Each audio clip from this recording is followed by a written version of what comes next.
Hey guys, we're doing another two lectures, one morning. So let's get it done.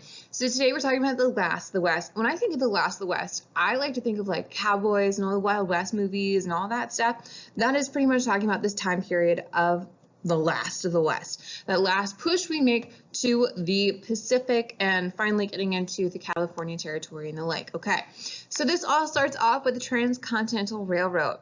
This is going to be the first railroad that is going to be built that crosses the nation from the Atlantic Ocean, the East Coast, to the West Coast, to the Pacific Ocean.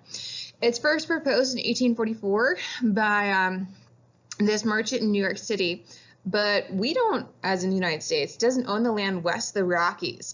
So it's kind of awkward to be like, hey, let's build a railroad here when, like, it's not our land. But we have a treaty with Britain in 1846 that is going to allow us to gain land all the way to the Pacific between the 42nd and 49th parallel. Construction then begins in 1862. The Union Pacific Railroad is going to receive land as well as monetary grants in order to build the railroad. And they are fairly stalled until the Civil War is over in 1865. Like, they're kind of building, but not really, especially because, like, when you're getting government assistance and your government's at war, kind of hard to get that money. Okay, so this is the Central Pacific Railway. This green one right here, is going to start off in Sacramento. And they're going to head eastward from California in 1863. The Union Pacific is going to, and that's our red line, this one right here, is going to start off in Omaha, Nebraska 2 years later, so in 1865. And they are going to be building westward. So the idea is we're going to meet in the middle, like a Lady and the Tramp moment of like we're both eating the spaghetti and then we're going to kiss once we get to the meatball. Okay. So in order to meet the manpower needs, the Central Pacific is going to hire thousands of Chinese laborers to work on the railroad. The crew is going to have a really hard task of laying track that is going to cross through the very intense mountain range of the Sierra Nevada. They have to blast 9 tunnels in order to get through the mountain, which is pretty intense, extremely dangerous work. The crew for the Union Pacific, so our crew that is heading west, is going to be largely of Irish immigrants as well as Civil War veterans. And they're going to have to contend with Native American attacks that happen fairly consistently that don't want this railroad built, and the Rocky Mountains. So everyone's going to have their set of challenges. But ultimately, May 10th, 1869, after 1,800 miles of track have been laid, 2 lines are going to meet. So we're going to have that Lady and the Tramp moment. They're going to kiss at the end of the spaghetti. And they're going to be in Promontory. I don't know if that's not how you say that. Excuse me. Utah. They're going to be in Utah. And they have a golden ceremonial spike there in the middle. And they take this wonderful picture where they're like, we made it. Woohoo. So then we're going to have, as we had the Transcontinental Railroad being built, and we have more encouragement of people to move out westward, we have this other encouragement of the Homestead Act. So the Homestead Act is going to promote settlement and development of the American West. The act is going to take effect on January 1st, 1863, and it grants 160 acres of public land that is not like claimed by anyone to anyone who pays a very small filing fee and agrees to work the land and improve it and build a house on it for a 5-year period. You live there, get there for 5 years, it gets to be yours. And that's awesome for just that small filing fee. The personal requirement of the homesteader, they have to be either the head of a family or 21 years of age. So U.S. citizens, freed slaves, new immigrants who intend to become naturalized citizens, single women, and the people and people of all races are going to be eligible. So that's pretty exciting. And this is where we kind of get that idea that things out in the West are more equal, more democratic, and kind of like more of a level playing field than what we see out on the East Coast, where much more entrenched of like where you are, where you started, and all that. Then out in the West, that we all come out equal, and we're all just trying to make it. This potential for free land is going to attract hundreds of thousands of settlers to move to Kansas, Nebraska, the Indian Territory, as it was called back then, which is present-day Oklahoma, the Dakota Territory, as well as elsewhere in the West. And it is also going to entice a migratory wave of thousands of African Americans from the South because they're going to be looking for the land. There's rumors of better race relations in the West, which is going to be an added bonus because at this point, Jim Crow laws are pretty increasingly bad in the South, and so they're going to be looking for new opportunities. More than 25,000 Southern African Americans are going to move into Kansas during the 1870s and 1880s. They're known as the Exodus, as in like the Exodus, like you're leaving, so EXODUSDTER movement, and because they are exiting from the South. And that racial equality idea in the West had been slightly exaggerated, but they're going to still take advantage of the Homestead Act and the land that it has to offer. And things are more hospitable than they are in the South, because the South is pretty darn terrible for African Americans at this point in history. So the West is definitely an improvement for them. So land access is never going to quite equal that of the whites for African Americans, but it does give ex-slaves the opportunity to own their own land, which is not happening at all in the South at this point. Overall, in the Homestead Act, it's about a 50% success rate. So, you know, every other person had a successful Homestead Act and then got to keep the land, and the other half went home or whatever. And all, some 270 million acres are distributed under the Homestead Act in, I think it's like 30 states or something insane. So a lot of different states are going to do this. And the act actually remains in place for a century. The last claim is made in 1988 in a parcel of land in Alaska. So all the way into Ronald Reagan's presidency, the Homestead Act is still happening. Okay, so the Morrill Act is going to be an act of Congress in 1862. Sorry, I'm putting on lotion, my hands are dry. And it's going to provide grants of land to states to finance the income for the establishment of colleges that specialize in agriculture and mechanic arts. It is going to grant each state 30,000 acres for each of its congressional seats, and the fund of the sale of the land is then going to be used by some states to either give money to existing colleges or to create new schools. And these colleges, the agriculture and mechanic arts, which are known as A&M schools, if you know one of the many universities that have an A&M after it, that's what it started off as. And military training is going to be a requirement in the curriculum of all these land-grant schools, and they are going to be providing an educational program for future Army needing Air Force officers. They are also going to build later on in 1890 and the Second Morrill Act. They are going to build African American colleges and some 30 American Indian colleges. So some modern schools that either received grants from or were created by the Morrill Act. We have, there's a lot of them, but just a few of them, just to kind of make it relatable for you. Alabama A&M, Florida A&M, Purdue, Kansas State, Michigan State, Rutgers, Cornell, North Carolina State University, Penn State, and then the University of Maryland, College Park. Little fun facts there. Okay, the Comstock Lode. So this is going to be a rich deposit of silver in Nevada. The U.S., Nevada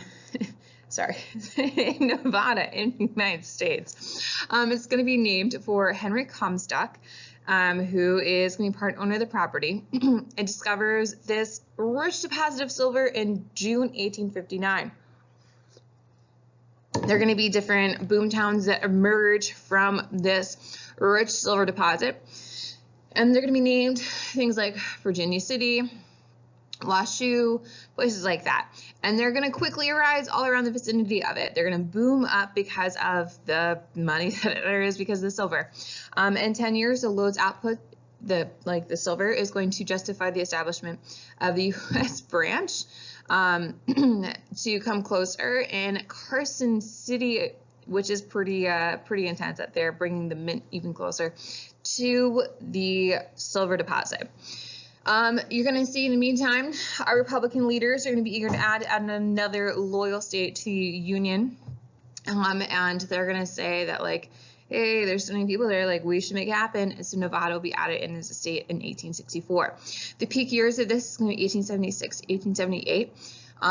Silver ore is going to be worth about 36 million that's extracted annually from the lode, which is pretty intense. But the production is going to decline sharply. Thereafter, the rich lower levels of the lode are going to be flooded in 1882. Virginia City and those other boom towns around it are going to disappear and just become ghost towns or become tourist attractions for later. But this is where you see that kind of big bust of miners coming out to get rich. And they are going to be kind of having boom and bust. They come in to get rich really fast, or they don't hit it, and then the town just disappears. Okay, the cattlemen of the plains. South Texas is going to have millions of grazing cattle. And they are then going to need to get those cattle to slaughter and get those cattle onto these beautiful refrigerated cars in order then to go to market. Texas ranchers are going to begin the long drive, and they're going to hire cowboys to herd the cattle to rail lines in the northern plains. And just a side note, cowboys are actually largely African Americans and Mexicans. Like I feel like whenever you watch a movie, like using a bunch of white guys, but it's not. Men are going to rush into the region in order to raise and move cattle because it's a way to make money. And millions of cattle are going to be living on the land. The cattle that are there are going to destroy the natural ecosystem. This is like something that is just huge in the West. I'm talking about this more when I talk about homesteaders, but like this is something that's just continually happening in the West. Like there's an environmental thing we're doing and it's going to cause a crisis for later and just bad all around. So they're going to be destroying the natural ecosystem. So that's not good.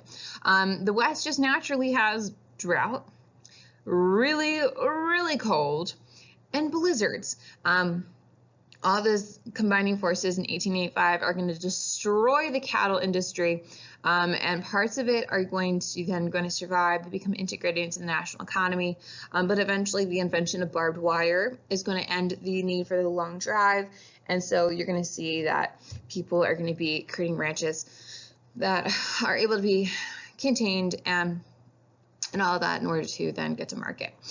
Stockyards, as in like railroad stockyards, are going to start appearing near ranching operations instead of the other way around.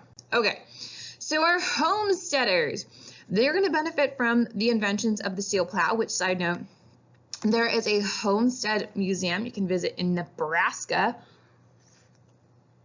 that has the like visitor building. Like they have a school you can visit, but they don't have like any homestead homes that you can visit. But they have like a museum you can visit that's shaped like a steel plow. They're going to benefit from the inventions such as the steel plow and barbed wire. They're going to make their lives a little bit easier. They're all going to want to better themselves economically, despite wherever they might be coming from in their own socioeconomic level.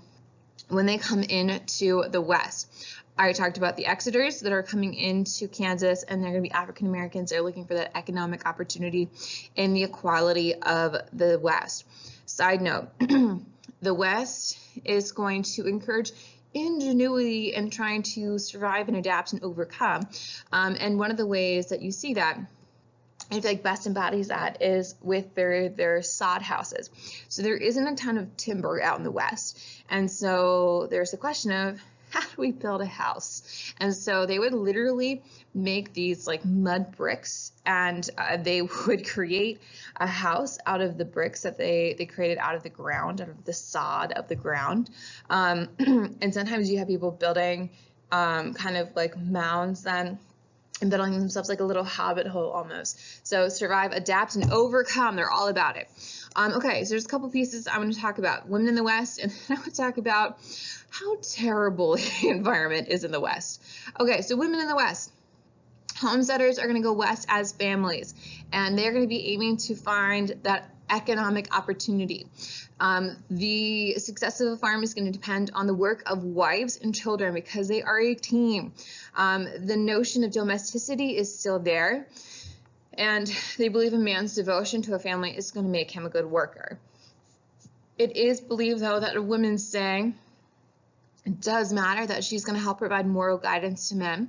And you're going to see that there is going to be this kind of commitment in a woman's life to Christian charity, the home, motherhood, things like that. Conflicts in a woman's life is going to emerge, and kind of women's place in Western society when we see things like the Mormons come out west. And just say this, because my aunt is a Mormon, so I hate when everyone's like, oh, the Mormons got all the wives. Not anymore, okay? That was like way back when as they moved out west. They are going to accept polygamy to begin with, and as they're coming out west, then they're also going to have women's suffrage in Utah. Fun fact about our Mormons. So as they are going to be moving out west, and they're accepting women's suffrage, that is going to spread out to our other Western territories. And they're going to accept women's suffrage long before many other states, and long before it ever happens federally. The Wyoming Territory, shortly thereafter in 1869, is going to grant women's suffrage. And so you see women getting the right to vote out in the West. Things, like I already said, a little bit more democratic, a little bit more equal, a little bit more free out west. Life on the Great Plains is going to be extremely hard for young mothers. And just people in general. It's extremely isolated, that you are going to be on your 160 acres of land, and it's just you and your neighbors that you need to borrow sugar from pretty far away. The environment in the West, as I already hinted to with building sod houses, is fairly challenging. They have things like grasshopper plagues, prairie fires, hailstorms, tornadoes, blizzards, a general lack of water. They lack wood, lumber, fencing. The western grasslands are going to have insufficient water for growing. As farmers are coming out, they're going to be ripping up all the grass in order to farm. And that grass in the prairie was good because it held in this thing called dirt. And dirt, as it gets dry, is going to cause a lot of dust. And so this kind of arid region is going to have some trouble, and that is going to be an issue moving forward, mostly when we get into the 1930s with the Dust Bowl, but these practices are already going to be in place and kind of laying the foundation for later. John Wesley Powell is going to write a report on the lands of the arid regions of the United States, and he's going to tell Congress that 160 acre area doesn't work for dry areas. He's like, how about we encourage people to have smaller irrigated farms in order to work on developing water resources for the West, building dams and canals, and like trying to think about the future. Congress ultimately is going to reject Powell's plan, but later historians are going to say, like, hey buddy, you knew what was up. You saw the writing on the wall that this was not going to work well.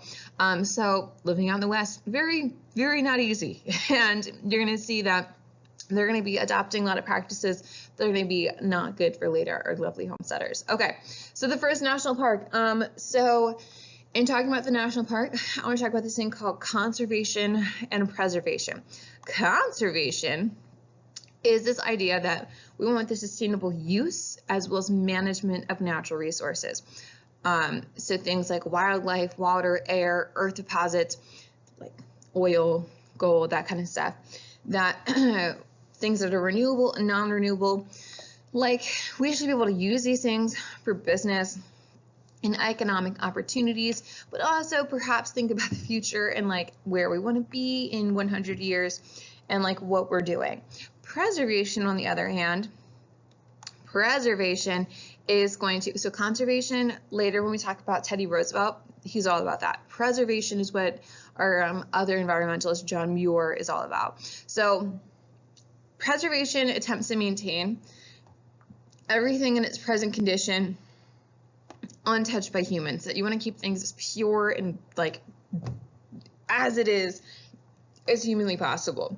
So during this time, some Americans are going to fear the overdevelopment of the West. Like everyone's moving out there, we're starting to industrialize, we're a little concerned about what's going to happen. So Congress is going to preserve some sites of unusual natural splendor. In 1864, Congress is going to this is going to be pretty surprising, 10 square miles, quite a lot, of Yosemite Valley of California for public use, resort, and recreation.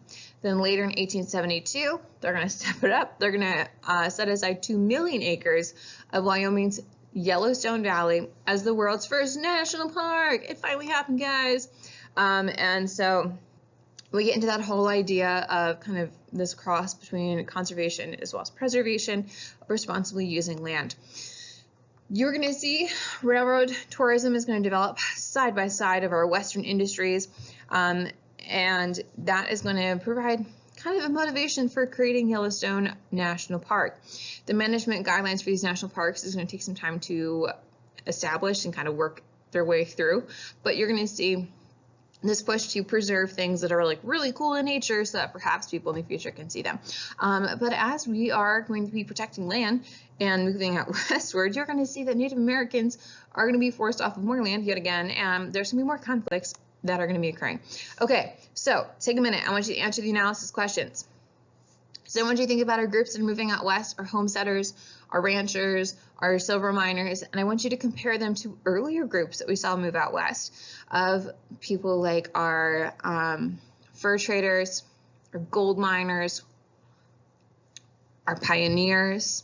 How do they relate to one another? How are they similar? How are they different? And then I want you to tell me, how do these Western ideas contribute to American identities? These things that are really emphasized in the West, how do they really contribute to what we think of as American, of who, like what makes us who we are? Okay, so now we have the relationship with Native Americans.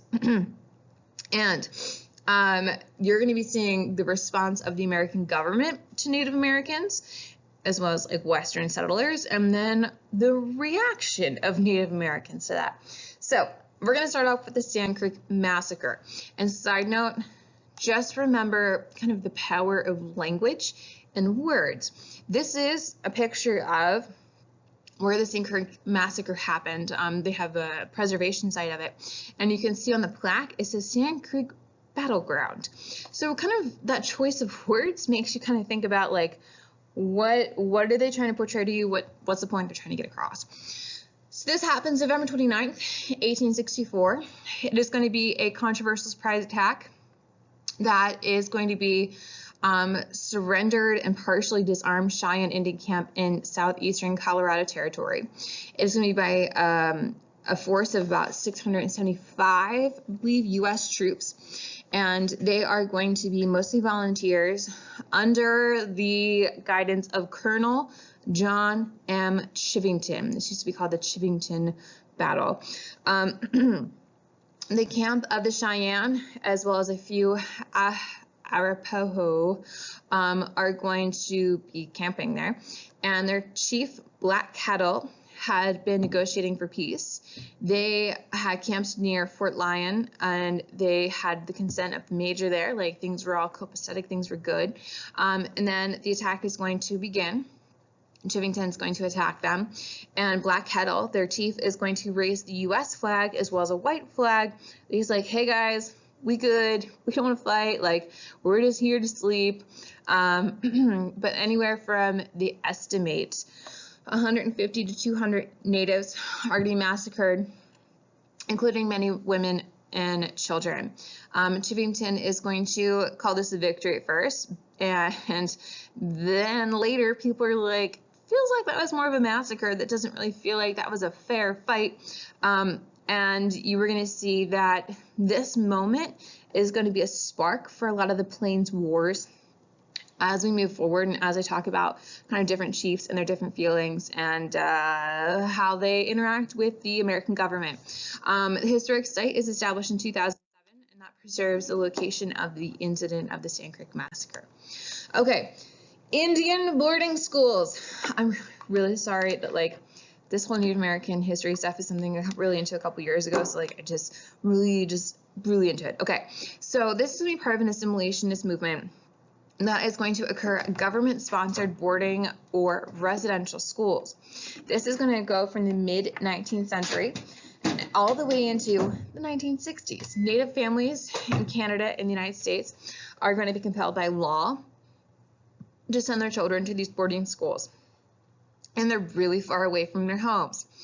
And they are going to try to achieve basic literacy and arithmetic skills with the students, as well as some vocational training and menial jobs, as well as teaching natives the white way of life. White, not right, white, okay? They are going to also be led by men that are fairly racist towards Native Americans. I always like to think of the guy, Richard Pratt, who started the Carlisle boarding school in Carlisle, Pennsylvania, which isn't far from here. And he starts it with a mission. Their mission statement is, kill the Indian, save the man. So, you know, there's that. And this is going to be going all through these boarding schools. In the boarding schools, they are going to have to, the students that are the natives are going to be forced to take on white culture and then giving up their own indigenous culture. And so they are going to be using a myriad of material as well as psychological techniques in order to separate their culture from the natives. They have to trade off their clothes for uniforms once they arrive. They have to cut their hair. They are going to be separated from their families. The physical conditions in these schools are not good. They're very poor. They often cause the children to suffer malnutrition, exposure. There's a lot of disease running rampant through these schools, tuberculosis being most common. And the schools are generally run by some sort of church member, and they are converting the natives to Christianity. Displays of native culture, whether that be their language, song, dance, stories, sports, food, whatever. You could be beaten, you could be shocked, you could be starved, you could not be given water, you could be given like those torture techniques where they force you to kneel for hours. So, you know, lots of abuse, emotional abuse, physical abuse, and sexual abuse, all that's going on in these schools. Some of the tribes, and the one that was most successful at this was the Hopi, would hide their children when the government officials and people like that would arrive to take the children to boarding schools and try to like find out where the kids were and were taken to boarding schools. They would hide them so they wouldn't go. A lot of students would run away. They would walk hundreds of miles to go home. They would just go somewhere new, that you would see that they would resist in their own ways. But the boarding schools persist into the 1960s. But a lot of the boarding schools today are actually turned into colleges that people of Native American descent can go to for free. Okay, so the Dawes Severalty Act. This is going to be another attempt to assimilate Native Americans into American white society. This is going to be proposed in 1887, and the guy who proposed it, his name is Dawes. That's why it's called the Dawes Act. It is going to divide reservations into individual homesteads, and the belief is that the private land ownership is going to encourage Native Americans to adopt the ways of whites. And they are going to try to force the assimilation of Native Americans and trying to end that kind of tribalization, that tribal identity, and trying to break them up. And ultimately what it ends up doing, it takes 90 million acres of tribal land from Native Americans, and it ends up selling it to non-natives instead of it being a homestead act for the Native Americans. So it doesn't really work out very well for them. Okay, the Battle of Little Bighorn. So in 1874, just to give a little bit of context, 1874, General Custer is going to claim that he finds gold in the Black Hills of South Dakota. The Sioux then are going to be pressured to leave the area for the white settlers, but this land is very sacred for the Lakota. The Lakota and the Sioux at this point have joined forces against white people. 1876, the government is going to demand that all the Sioux have to leave, and their leader, Sitting Bull, is going to be told, yes, and that's a Sitting Bull right there, and told, you got to go to federal agencies, you got to make this happen. However, Sitting Bull says, hey guys, Don't leave. Don't do it. So he, as well as Sioux, Cheyenne, and the Arapahoes, don't leave. They refuse to report. They don't go. So Sitting Bull, very charismatic Lakota leader, is going to call for just general resistance to the United States. He is going to gain a lot of followers who are going to camp along the Little Bighorn River. Earlier in the spring, he had a lot of followers there, and they had congregated to celebrate the annual Sundance ceremony. And while everyone's there, Sitting Bull experiences a prophetic vision where he sees soldiers, thick like grasshoppers, at the top of the hill, toppling down into the camp. And he believes that this is a sign that they're going to be attacked by U.S. soldiers, but they're going to win. And he wasn't wrong. So that brings us to the days of June 26th and 27th, 1876, the Battle of Little Bighorn, also known as Custer's Last Stand. So Custer and his men are going to attack Sitting Bull's camp in Montana, but you're going to see ultimately Custer is going to die, as well as all 210 of his men. This is going to be the last major victory of the of the Plains Indians against the U.S. Army. The outcome of the battle is going to prove the height of Native power. Harold, please, can you please dial 1102? Harold, please dial 1102. And it is going to enrage white Americans, and so then government troops are going to flood into the area, and they're going to force the natives to surrender. Just a little side note, because I think it's interesting. Ultimately, Sitting Bull is going to be pushed back, and a lot of his followers are going to disband and not follow him, and kind of move elsewhere and try to live. And so Sitting Bull actually becomes a performer in Buffalo Bill's Wild West show.